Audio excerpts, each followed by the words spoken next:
Bom dia, um excelente domingo. Deus abençoe você, seu lar, sua família. Estenda as mãos gloriosas de poder e graça, derramando muita unção sobre o seu coração e dando a ti o caminho da verdade, a sabedoria para você o trilhar para a glória de Deus Pai.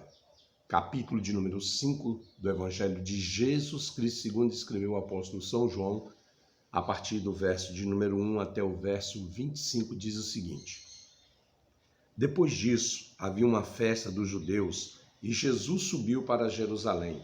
Ora, em Jerusalém, próximo ao mercado das ovelhas, há um tanque que é chamado na língua hebraica de Betesda, o qual tem 5 alpendres. Neste jazia grande multidão de pessoas enfermas, cegos, mancos e paralíticos, esperando o movimento da água, pois um anjo descia em certo tempo ao tanque e agitava a água. Aquele, pois, que primeiro entrava na água, após ter sido agitada, sarava de qualquer enfermidade que ele tivesse. E ali estava um certo homem, que tinha uma enfermidade há 38 anos. E Jesus, vendo que este deitado e sabendo que ele estava neste estado havia muito tempo, disse-lhe: Tu queres ficar são? O homem enfermo respondeu-lhe: Senhor, eu não tenho homem algum que me coloque no tanque quando a água é agitada, mas, enquanto eu vou descer, desce outro antes de mim. Jesus disse-lhe: Levanta-te, toma o teu leito e anda. E imediatamente o homem ficou são e tomou o seu leito e andou, e aquele dia era o sábado. Então os judeus disseram àquele que tinha sido curado: É dia de sábado, não te é lícito carregar o teu leito. Ele respondeu-lhes: Aquele que me curou, ele mesmo disse: Toma o teu leito e anda. Então eles perguntaram: Quem é o homem que te disse: Toma o teu leito e anda? E o que fora curado não sabia quem era, porque Jesus havia se afastado por causa da multidão naquele lugar. Depois, Jesus encontrou-o no templo e disse-lhe: Eis que tu já estás são. Não peques mais, para que te não aconteça coisa pior. O homem partiu e contou aos judeus que era Jesus o que curava. E por isso os judeus perseguiam a Jesus e buscavam matá-lo, porque ele fazia essas coisas no dia de sábado. Mas Jesus respondeu: Meu Pai trabalha até agora, eu também trabalho. Portanto, os judeus ainda mais procuravam matá-lo, porque não só violava o sábado, mas também dizia que Deus era seu Pai, fazendo-se igual a Deus. Então respondeu Jesus e disse-lhe: na verdade, eu vos digo, o Filho não pode fazer nada por si mesmo, a não ser o que vê o Pai fazendo. Porque todas as coisas que ele faz, o Filho também da mesma forma faz. Porque o Pai ama o Filho e mostra-lhe todas as coisas que ele mesmo faz. E ele lhe mostrará maiores obras do que estas, para que vos maravilheis. Porque assim como o Pai levanta os mortos e os vivifica, assim também o Filho vivifica aquele que quer. Porque o Pai a nenhum homem julga, mas confiou ao Filho todo o julgamento, para que todos os homens honrem o Filho, assim como honram o Pai. Quem não honra o Filho, não honra o Pai que o enviou. Na verdade, eu vos digo, quem ouve a minha palavra e crê naquele que me enviou tem a vida eterna e não entrará em condenação, mas já passou da morte para a vida. Na verdade, eu vos digo, vem a hora, e agora é, que os mortos ouvirão a voz do Filho de Deus e os que ouvirem viverão. Esse homem não fala o nome, não fala a sua idade, né? Simplesmente que ele já estava ali naquele local há 38 anos. Com certeza ele deveria ter muito mais do que 38 anos de idade. A prova disso é que Jesus disse para ele, quando cura, que para ele ir e não pecar, para que coisa pior não sucedesse a ele. Com certeza ele tinha uma vida normal e ficou paralítico. O texto, então, diz que todos eles estavam concentrados ali no tanque de Betesda, né?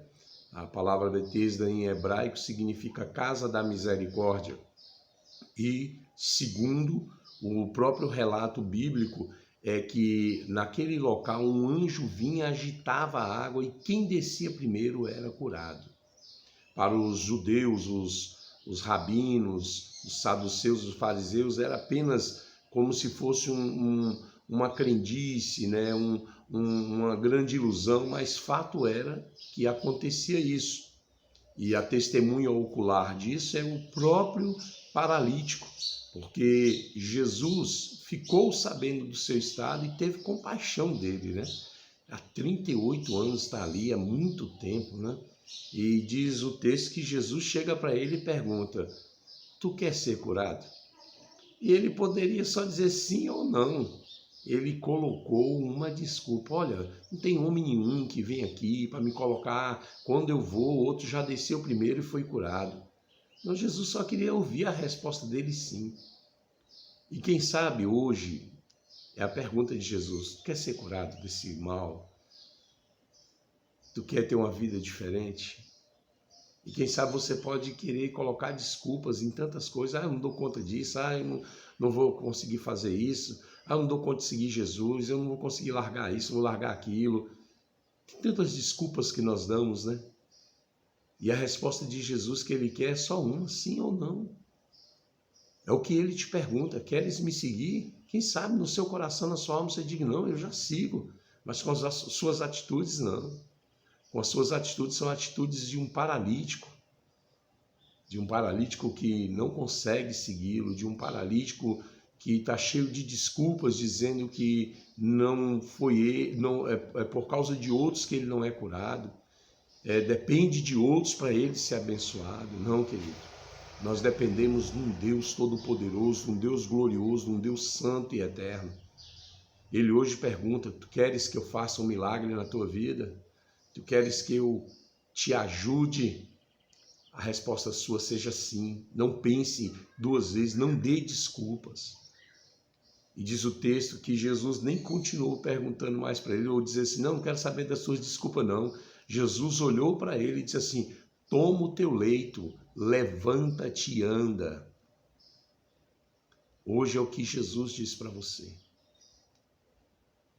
Toma o teu direito, essa cama de palha, esse direito que você tem de pedir esmola e ficar aqui.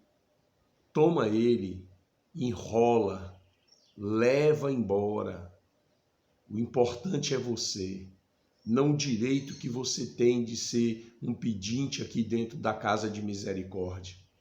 Muito mais, eu estou tendo misericórdia de você, eu estou tendo compaixão, eu estou me colocando no seu lugar.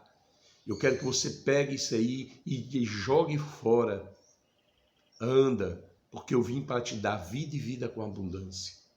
Aleluia. Diz então o texto que esse homem pegou, rolou a sua cama e foi.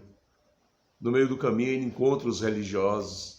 E pela tradição rabínica, não era uma lei do sábado, era uma tradição rabínica, não se devia transportar nenhum objeto de um lado para o outro no dia de sábado. E é o que acontece com a maioria das tradições religiosas: não pode isso, não pode aquilo outro, e as pessoas vão ficando presas sem conhecer a verdade de quem é Jesus. Aquele homem, ele respondeu agora sério, disse: olha, o homem que me curou foi o que pediu para mim tomar o leito, eu estou obedecendo a ele. Eu não quero saber de tradições religiosas, eu não quero saber o que vocês pensam, deixam de pensar. Eu quero obedecer àquele que me deu a ordem, que me curou. E é isso que você tem que entender: você foi curado por Jesus. A religião não cura ninguém, quem cura é Jesus. O Senhor curou sua vida, o Senhor o salvou, o Senhor o libertou. O texto é muito claro, então esse homem vai alegre. Mas lá na frente, no meio, depois daquela multidão toda passada, ele encontra-se com Jesus e Jesus disse: olha, eu quero te dar um alerta. Não peques mais, para que coisa pior não te suceda. que você também não peques mais, que o pecado seja um acidente de percurso, não algo que você quer fazer deliberadamente, mas que seja um acidente de percurso. Não é simplesmente que você queira, aconteceu, mas você vai se arrepender e imediatamente vai reconhecer que tem um pai, porque a tradição religiosa, quando você peca, ela te coloca para baixo, ela te joga lá no chão, ela te humilha, ela te envergonha, ela ensina os outros também a te envergonharem. Mas ao contrário, como aconteceu com Adão, Jesus vem e cobre as vergonhas, Deus vem e cobre as vergonhas, porque ele arrancou o pecado do mundo. Que você possa ter essa compreensão. Diz o texto então que esses homens agora estão furiosos contra Jesus, eles estão lutando para tentar agora perseguir Jesus e matar pelo milagre que Jesus está fazendo, está ameaçando a posição deles. É isso que a tradição religiosa faz. Ela afasta os homens de Deus. E o texto diz que Jesus falou para eles: olha, na verdade eu vos digo, o filho não pode fazer nada de si, a não ser que vê o que o pai está fazendo. Só quem é filho tem intimidade, vai imitar o pai em tudo que o pai faz. Se o pai curou, também o filho vai curar. Se o pai ressuscita os mortos, o filho também o fará. E eles agora estavam mais irados ainda, não só por Jesus ter violado o sábado, mas sim também porque ele dizia ser filho de Deus. Moisés também falou: eu não faço essas coisas por mim, em Números 18, eu não faço essas coisas por mim não, eu faço por aquele que me enviou. Jesus também estava fazendo as coisas por aquele que o enviou. E o próprio Moisés disse que haveria de se levantar um profeta maior do que ele. E está aqui esse profeta, está aqui o Filho do Deus vivo, está aqui Jesus, o Verbo vivo encarnado, o Deus vivendo com os homens. E diz aqui o texto então, que Jesus falou para eles: olha, na verdade, quando vocês me honrarem como honro o Pai, eu digo que quem ouvir a minha palavra e crê naquele que me enviou tem a vida eterna e não entrará em condenação, mas já passou da morte para a vida eterna. Se você crê na palavra, se você crê em Jesus, você está saindo da morte e está passando para a vida eterna. E quando eu digo a morte, é a morte espiritual. A morte natural, ela é comum a todos nós, mas a morte espiritual, o se encontrar com Deus ou não se encontrar com Deus, está nas nossas escolhas. Escolha hoje passar da morte para a vida eterna. Escolha hoje abandonar a morte e seguir a vida. Porque ele diz que chegou a hora em que os mortos ouvirão a voz do Filho de Deus e os que ouvirem viverão. Você que está morto, ouça a voz de Deus. Mas como é que eu estou morto? Sim, está vivendo como um morto vivo, morto nos seus delitos e pecados.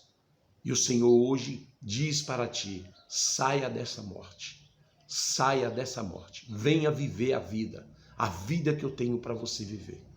Deus querido, Deus amado, ó Pai, eu oro para que todos ouçam a tua voz e vivam para ti. Que seja a tua glória entrando em cada coração, em cada vida, trazendo vida e vida com abundância. Eu oro a ti, Senhor, abençoando aqui a cidade de Paulo Ramos, do Maranhão, o Brasil, o mundo inteiro. É a minha oração nesse domingo maravilhoso.